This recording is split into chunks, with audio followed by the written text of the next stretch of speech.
Assalamualaikum warahmatullahi wabarakatuh. Selamat datang di Jurnal Intan Indigo. Mugi sedaya kaparingan rahayu, slamet sagung dumadi. Kali ini aku pengen sharing ke kalian tentang fenomena tragis bunuh diri di salah satu sudut ujung kota Jogja. Nah, fenomena tragis bunuh diri ini sangat miris karena ini masih dipercayai sampai detik ini, dan kasus-kasus bunuh diri itu sangat banyak dan biasa masyarakat itu mengkaitkan dengan istilah pulung gantung. Istilah pulung gantung atau mitos pulung gantung itu mungkin banyak yang udah kenal istilah pulung gantung. Nah, aku tertarik buat ngebahas tentang pulung gantung saat ini. Di desa itu, di satu desa di sudut kota Jogja itu, mungkin kalian tahu di mana yang aku maksud, itu mereka masih lekat meyakini kalau di desa terlintas bola api di salah satu desa, maka desa yang dilewatin bola api itu akan mendapatkan malapetaka, atau kalau orang Jawa mengenalnya akan mendapatkan seripah atau malapetaka itu tadi. Nah, bola api yang melintas terbang di udara yang melewati salah satu desa tersebut itu diyakini sebagai isyarat kematian. Bola api yang sering warga lihat itu kalau menurut aku sejenis dengan yang dinamakan banaspati. Banaspati itu selalu terbang di udara, identik merupakan gumpalan api yang terlihat oleh orang awam sekalipun, oleh siapa saja, dan bola api yang dikenal oleh masyarakat di sana dengan sebutan pulung gantung itu adalah sebenarnya perwujudan dari jin. Jadi perwujudan dari jin yang mewujudkan diri sebagai bola api, dan itu api berkobar dan belakangnya ada ekornya. Jadi bola api belakangnya ada ekornya, berkobar melintas di udara. Nah, banaspati atau yang orang sebut sebagai pulung gantung ini itu dari turun temurun itu udah seperti teror di desa tersebut, di daerah tersebut. Nah, banaspati ini, pulung gantung ini, bola api yang disebut pulung gantung ini itu bukan hanya berwarna merah, tapi ada biru, orange, kuning, bahkan hitam. Nah, warna-warna tersebut itu mencerminkan kekuatan dari energi bola api tersebut. Jadi semakin pekat, semakin gelap warnanya itu, maka kekuatan energinya makin kuat. Makin kuat energinya apabila dia semakin pekat. Nah, apa sih banaspati atau pulung gantung yang kebanyakan orang bicarakan itu? Kalau dari versi aku, itu tadi perwujudan dari jin yang mewujudkan diri sebagai bola api, gumpalan bola api berkobar, dan dia biasa dijadikan kurir atau media santet atau teluh oleh orang-orang yang mempunyai tujuan menyerang atau menyantet seseorang. Jadi punya tujuan tertentu. Jadi dia dijadikan kurir atau media melalui orang pintar pastinya yang menjadikan jin ini sebagai budak mereka, media mereka untuk menyampaikan santet atau teluh ke seseorang. Dan itu memang benar adanya. Kenapa banaspati atau pulung gantung ini dijadikan media santet? Karena memang santet atau teluh itu kan banyak media. Ada yang dari makanan, ada yang dari media-media lain seperti paku dan yang lainnya, boneka, ada yang dari kain gitu. Kain kalau di jalanan ada kain gitu, terkadang itu juga media yang dijadikan media buat mencari tumbal. Nah, ini bola api yang dijadikan media yang diyakini karena dia dari unsur udara, dia terbang, itu diyakini akan tepat pada sasaran. Jadi si orang pengirim ini nggak perlu ketemu atau kontak fisik secara langsung dengan calon korban yang dia tuju untuk kirim santet atau teluh. Jadi dengan banaspati atau pulung gantung ini di udara terbang akan tepat pada sasaran tanpa ketemu, dan itu diyakini akan kemungkinan kecil kalau salah sasaran gitu. Jadi dia masih jadi favorit di desa itu, masih jadi kepercayaan di desa itu. Nah, sampai detik ini itu masih terus berkembang dengan meyakini pulung gantung itu masih terus terjadi.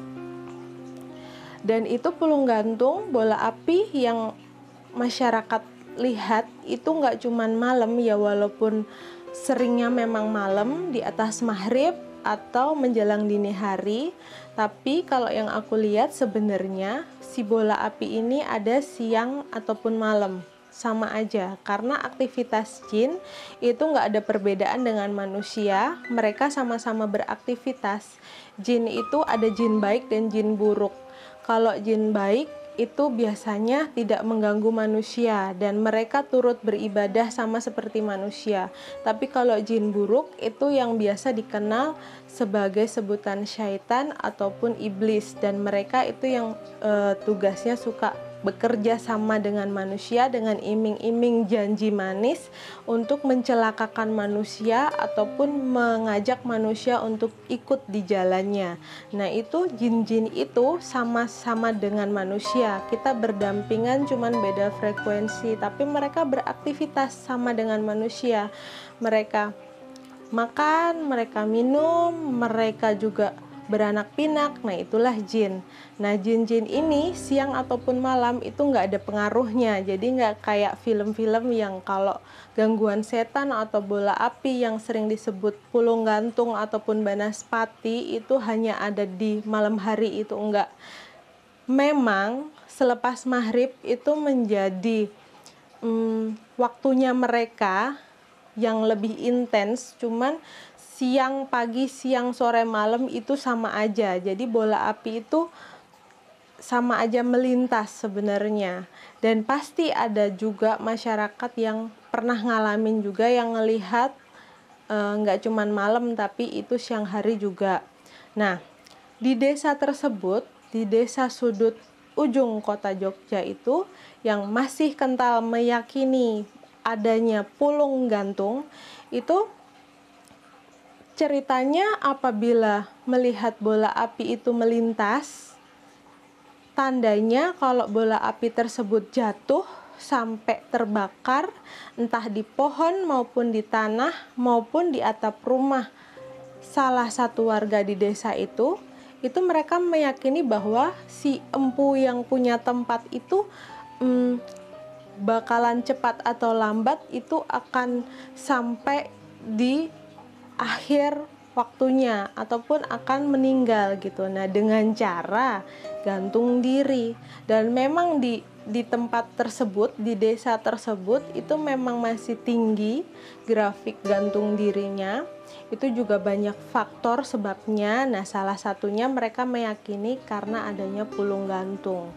Nah, selain yang bola api tersebut jatuh hingga terbakar itu, bahkan mereka meyakini siapapun yang melihat ataupun menyaksikan adanya bola api terbang itu akan apes gitu, akan mendapat kesialan, bahkan akan menjadi seorang pesakitan gitu atau gangguan jiwa. Itu mereka sangat meyakini itu.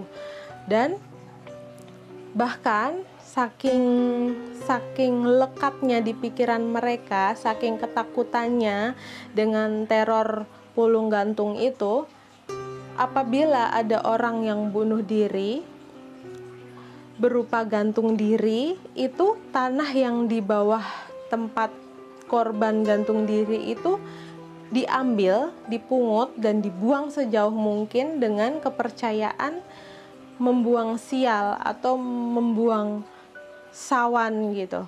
Sampai sebegitunya mereka, dan itu karena turun temurun dan daerahnya juga masih boleh dibilang kolot itu masih terus dilakukan dan diyakini itu.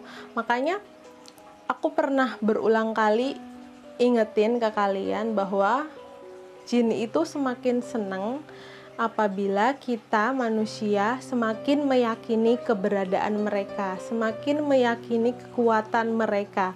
Padahal jin itu kalau nggak diyakini juga akan biasa-biasa aja, karena kita hidup berdampingan. Dan nggak sembarang jin bisa menampakkan wujudnya di depan manusia. Hanya jin-jin yang berusia tua yang mampu mewujudkan atau merubah wujud dia menjadi sesuai apa yang ada di pikiran manusia. Dan apa itu sebenarnya pulung gantung? Kalau banyak versi, tapi kalau dari versi aku, pulung gantung yang berupa kobaran bola api yang terbang itu tadi, itu sebenarnya pemenuhan syarat dari seseorang yang melakukan perjanjian ataupun ilmu hitam, berilmu hitam. Jadi orang melakukan perjanjian ilmu hitam dengan tujuan tertentu. Nah, syaratnya itu tentu saja dengan memberikan tumbal. Dan kenapa dari dulu sampai sekarang terus-menerus? Karena di desa tersebut itu dikenal masyarakat dengan kondisi perekonomian yang terbatas, perekonomian yang menengah ke bawah, bahkan kurang. Nah, dari situlah mereka masih meyakini jalan-jalan pintas, jalan instan yang untuk ditempuh. Mereka yang meyakini bahwa berilmu dengan ilmu hitam itu akan mendapatkan kebahagiaan ataupun apa saja yang mereka inginkan. Nah, itu dengan bola api yang diyakini pulung gantung itu merupakan pemenuhan syarat. Setiap perjanjian gaib pasti ada syarat. Nah, pulung gantung ini merupakan media atau kurir yang diperuntukkan mencari korban untuk dijadikan tumbal sama manusia yang berilmu hitam. Nah, itu dia yang aku tahu tujuan dari bola api yang terus-menerus mencari calon korban. Nah, walaupun percaya nggak percaya, tapi di desa itu memang sampai detik ini masih meyakini itu. Walaupun aku sempat baca artikel bahwa ada seorang peneliti yang secara logis, secara teori itu mengatakan bahwa di tempat tersebut memang perekonomiannya kurang, terus lemah, dan banyak orang-orang pikirannya itu tertutup, dalam artian tidak terbuka, tidak berwawasan luas. Jadi dari turun-temurun itu mereka cuman berpikiran bahwa mencari nafkah itu hanya bisa dilakukan di daerah mereka sendiri tanpa ada keberanian untuk keluar dari zona nyaman mereka. Jadi ketika ada kesulitan di zona nyaman mereka itu, mereka akan mudah putus asa. Jadi secara psikologis juga mereka lemah dan mudah, karena psikologis lemah, mudah terhasut sama bisikan-bisikan gaib itu tadi dengan hasutan-hasutan jin. Nah, terus karena ekonomi lemah, mereka juga pasti akan banyak hutang, terus pengen melakukan hal-hal yang pintas untuk mencapai tujuan-tujuan mereka. Terus karena permasalahan yang mungkin kecil itu mereka akan mudah putus asa, dan jalan satu-satunya itu mindsetnya udah terbentuk dari zaman dulu sampai detik ini, bahwa kalau udah putus asa pengennya mengakhiri hidup, dan mengakhiri hidup itu dengan cara gantung diri. Nah, itu karena banyaknya kejadian itu, jadi mindset mereka itu terbentuk sama gitu. Nah, itu secara teori. Cuman memang kalau dikaitkan memang ada hubungannya, karena ada psikologis yang kurang siap karena keadaan kehidupan yang kurang memadai, dan dengan gampangnya bisikan-bisikan jin, bisikan gaib itu mempengaruhi dia. Jadi dengan mudahnya dia ikut ke jalan yang sesat. Nah, kalau disadari sebenarnya makhluk ciptaannya itu kan bukan hanya manusia, dan kita hidup berdampingan antara manusia dan jin, jadi bukan manusia semata. Jadi kita harus menyadari penuh akan keberadaan mereka, dan tentu saja ingat jin dan manusia itu memang diciptakan oleh Allah untuk beribadah kepadanya. Dan sejatinya nggak ada satupun manusia itu yang bisa menjamin atau mengatur kapan datangnya kematian kecuali ilahi. Dan karena namanya manusia punya nafsu, ada orang yang dengan segala cara itu pengen sesuatu yang abadi, pengen sesuatu yang dia miliki secara abadi dengan cara yang pintas, yaitu tadi dengan berilmu hitam, dengan melakukan perjanjian.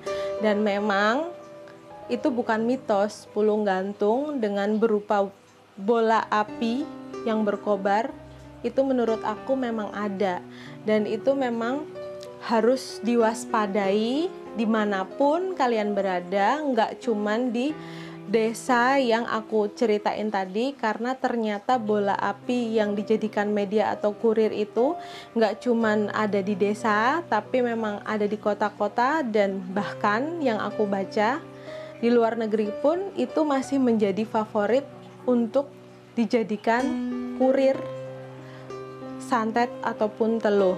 Dan lagi-lagi manusia hitam ataupun putih sama dengan jin, hitam atau putih itu kalian yang pilih gitu.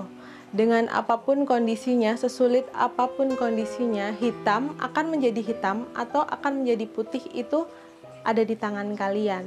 Dan saran aku, selain waspada dengan memang nyatanya keberadaan pulung gantung, juga karena ada yang secara teori juga ada yang meneliti apa sih sebabnya banyak gantung diri di desa tersebut. Kalau saran aku sih perlu adanya edukasi yang pendampingan orang di luar desa tersebut untuk mengedukasi mereka, untuk membuka pikiran mereka biar pikirannya itu nggak tertutup. Jadi mereka akan terbuka pikirannya, oh ternyata kalau mencari nafkah itu nggak sesempit itu, nggak cuman bisa dilakukan di desa tersebut, bisa keluar kok dari zona nyaman mereka gitu. Dan bahkan kalau perlu mereka, masyarakat di desa tersebut itu butuh wawasan yang lebih luas gitu. Jadi butuh diedukasi, butuh